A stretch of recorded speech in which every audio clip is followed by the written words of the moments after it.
Depending upon how well you want to do, particularly if you're starting a company, you need to work super hard. So what does super hard mean?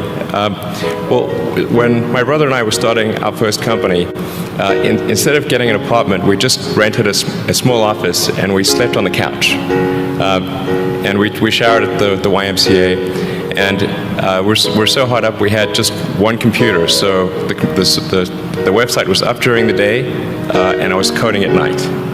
7 days a week, all the time.